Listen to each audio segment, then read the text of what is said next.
When I woke up, my shoulder was on fire and my head was throbbing. My eye was forced shut by blood coming from a cut on my forehead. I was being suspended off the ground by something I assumed to be a hammock. When I noticed what broke my fall, I shrieked and struggled free. I crashed down to the ground, my shoulder screaming in pain, but it was worth not being tangled up in some oversized spiderwebs. My panic overrode my sense of pain. I scanned the entire room looking for Gregory. When I did a triple take of the empty room, I forced myself to look at the hole in the ceiling. "Nick, stay there, okay? I'll find my way back up," I shouted into the darkness. No answer came. I started to worry that now that I wasn't near Nick for him to have something to focus on, he already wouldn't know where he was. I didn't know if this place messed with him so badly that even if he was sitting still, he could get lost. The moment he moved, I might not be able to find him again. First, I needed to get to the center and find the stairs up. I couldn't have fallen too far if I wasn't harmed from the fall. Starting to the right, I opened the door, not even looking around the new room.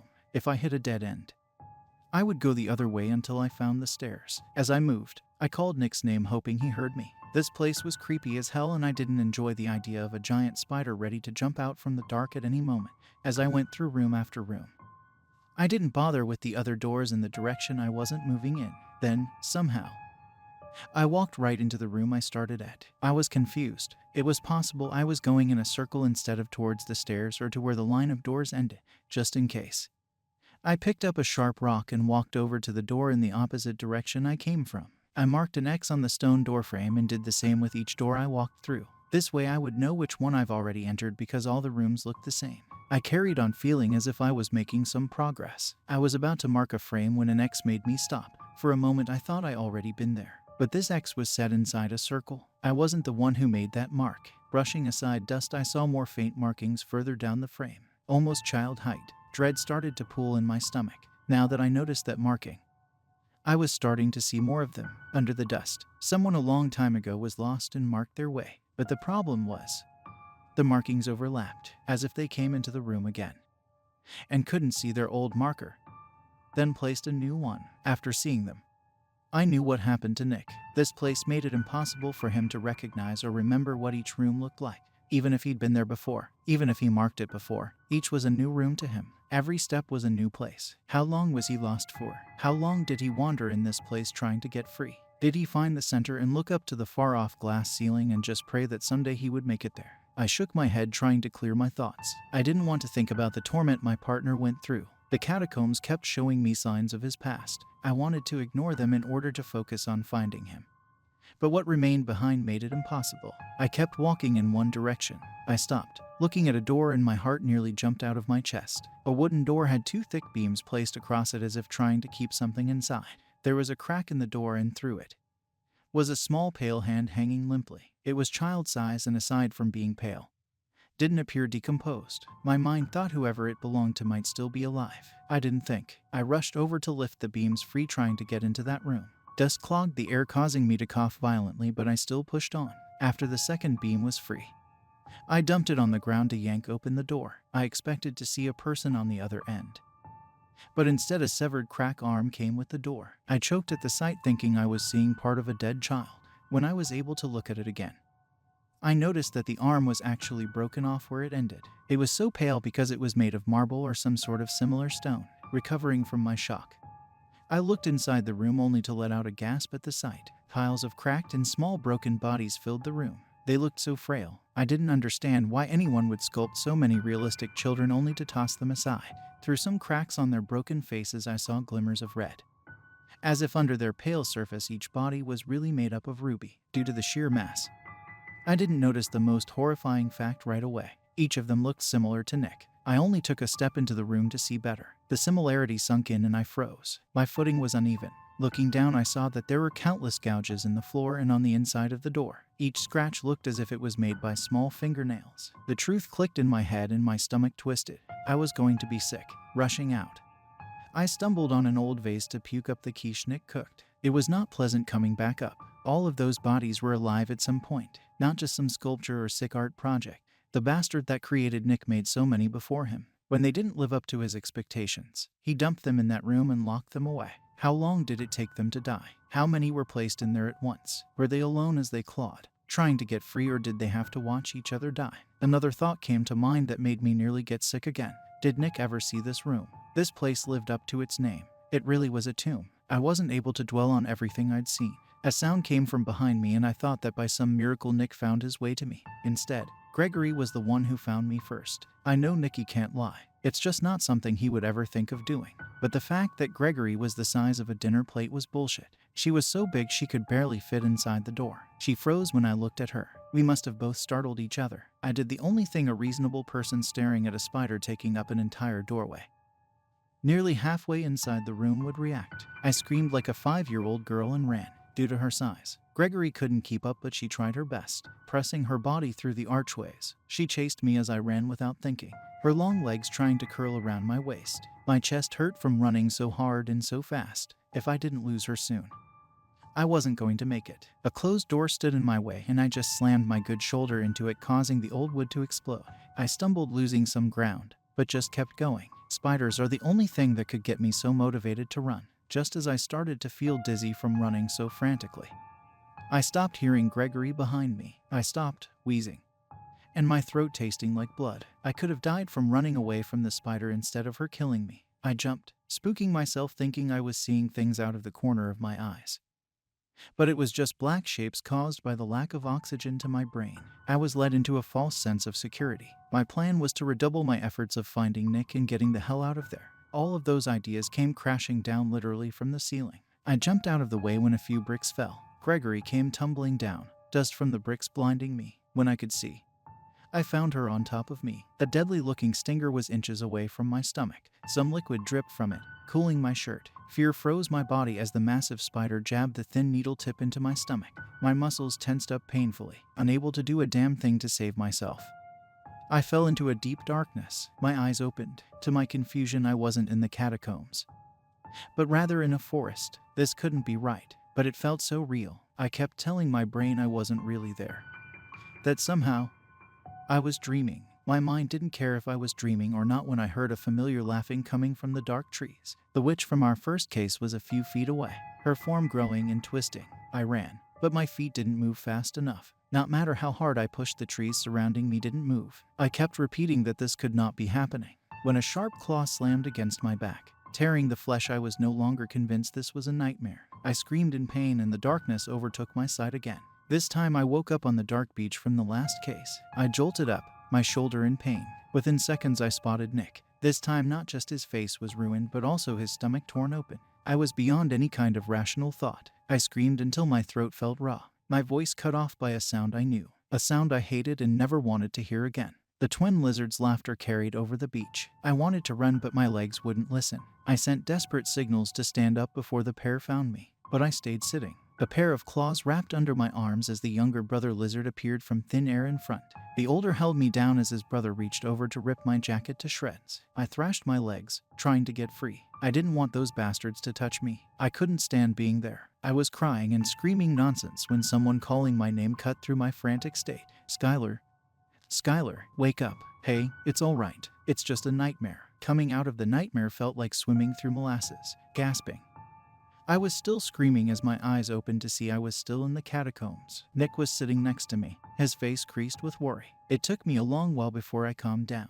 Nick was patting my back, unsure of what to do. It hurt my shoulder, but I let him continue. What? My throat was raw, making it hard to speak. When a spider leg wrapped itself around Nick's neck, I screamed again, hurting myself again. He raised his hands, trying to calm me down as Gregory skittered back a little. She's friendly.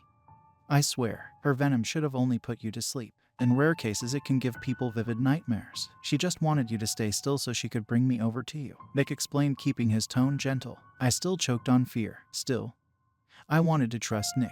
It's not his fault I was deathly afraid of spiders. Gregory looked tense. I could tell she felt bad for my reaction to the venom. If I just stood still when she found me to start with, she wouldn't have done something so desperate. She kept creeping closer and my skin crawled. My brain was telling me she was friendly, but I still wanted to get as far away as possible. She reached out a front leg, holding it in the air. It was a sign of friendship, pushing back my fear. I reached out to touch her soft tip of her leg. Nick looked a bit happy we were all getting along.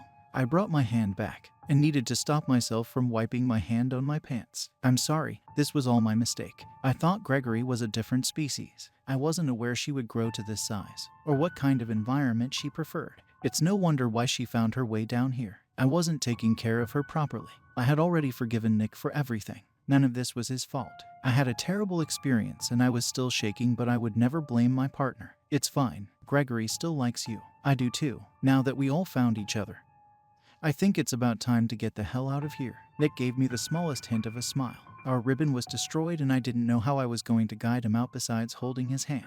Gregory solved that problem. She got low and Nick crawled between her head and her body. She started to move, hunching down so they could both fit through the door. Do you want to come up here too? Nick offered. I gave him a hard no. I was not going to touch Gregory again if I could help it. She knew the way out. In a few minutes we came out of the last door and into the center. I followed behind as Gregory started up the spiral stairway. There was no railing and I needed to go slowly. Her spider legs stuck to the sides and she had no issues climbing up. Each step she made echoed through the air and it made my skin crawl and shoulders tense. I didn't relax until we stood on the glass circle that raised us back to the house. Nick got down from Gregory and she scurried off through the still open doorway. My stomach was still uneasy from the trip. The sun above was setting, making the glass-covered room appear orange. Looking over at Nick, I thought of everything I'd seen below. He started to walk away, but I stopped him by grabbing his shoulder. Nicky, you're my friend and I love you, but I lied. I can't deal with spiders, I said, sounded exhausted. We're friends, Nick asked in an honest tone, unable to help myself. I pulled him into a hug. His arms hovered at his side, unsure of what to do. What is this for? He asked.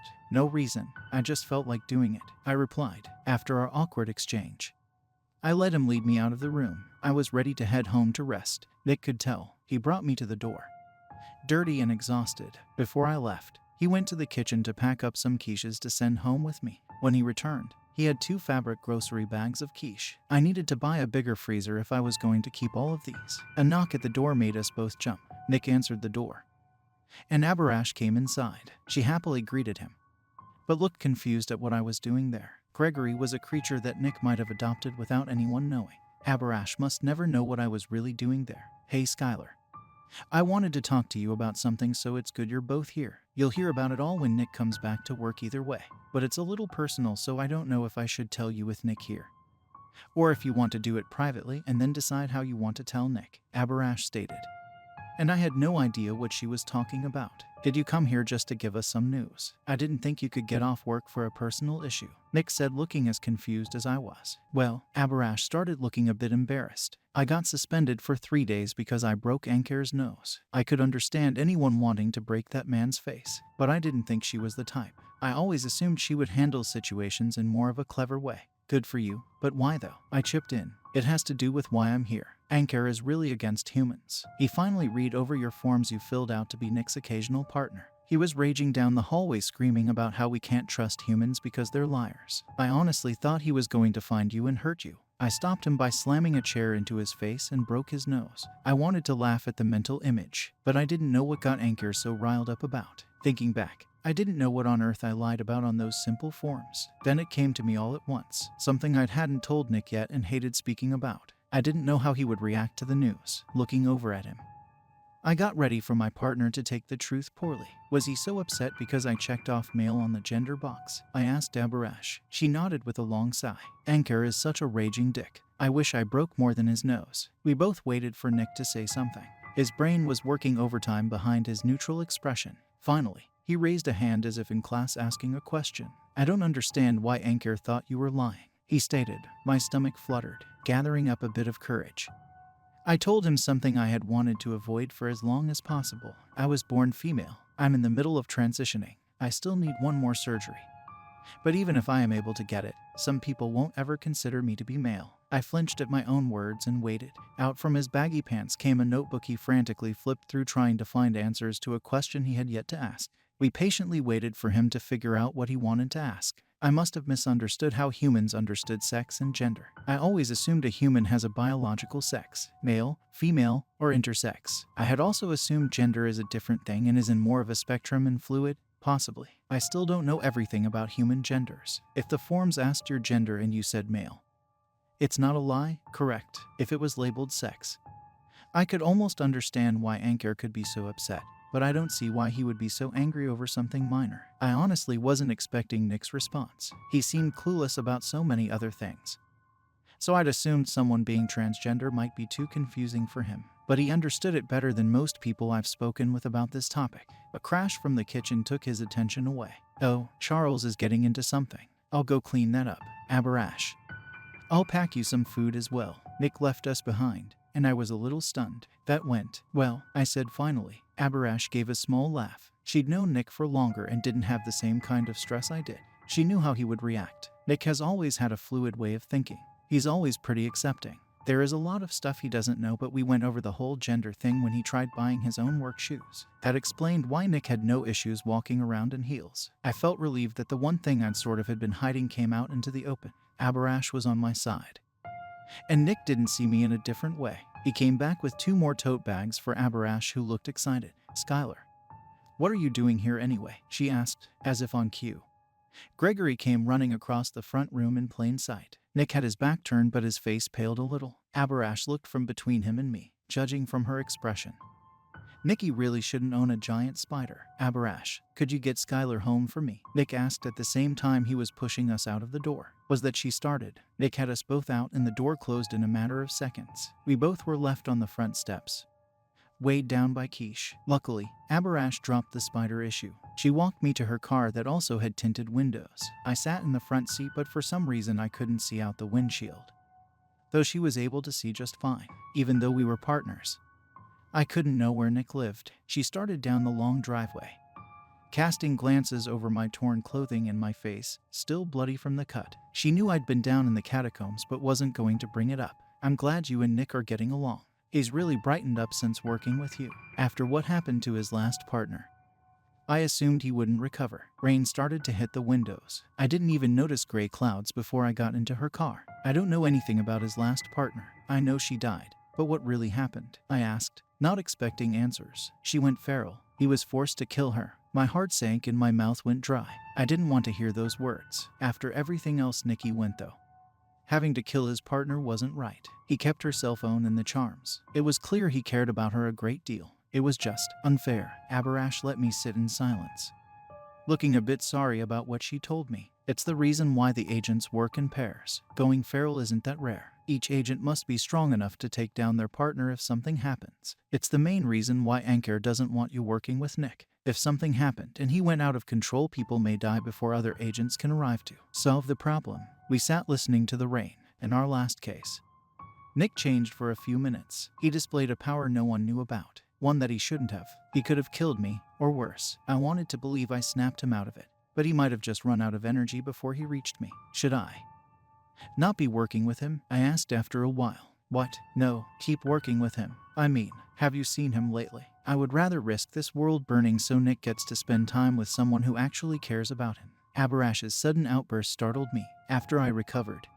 I smiled at her. She was telling me I could be as selfish as I wanted. Risking the world to spend time with a friend might make me a bad person, but I really didn't care. I started to work with Nick because I needed money. Now, I just wanted to make sure he was alright. We pulled up in front of my apartment building. I left 1 bag of quiche with Abarash because I didn't have the space for them. She had a big family, so the food would get eaten rather than staying inside my freezer. She gave me a warm goodbye. The trip back to my apartment felt like a journey. The moment I got inside, I tossed off my ruined clothing and had a shower. Gregory didn't leave much of a wound when she stung my stomach. The pain in my shoulder became manageable, and the cut on my forehead stopped bleeding, so I didn't need stitches. All in all, it wasn't as bad as I expected. After drying off and putting on clean clothing, I spotted an enemy in my apartment. A spider was hanging out in my kitchen, behind the tap. I was so tempted to kill it on sight. Gregory's big eyes came to mind. Instead, I spent the next 10 minutes getting it inside a cup and releasing it outside. I haven't fully conquered my fear of spiders, but at least this was a start.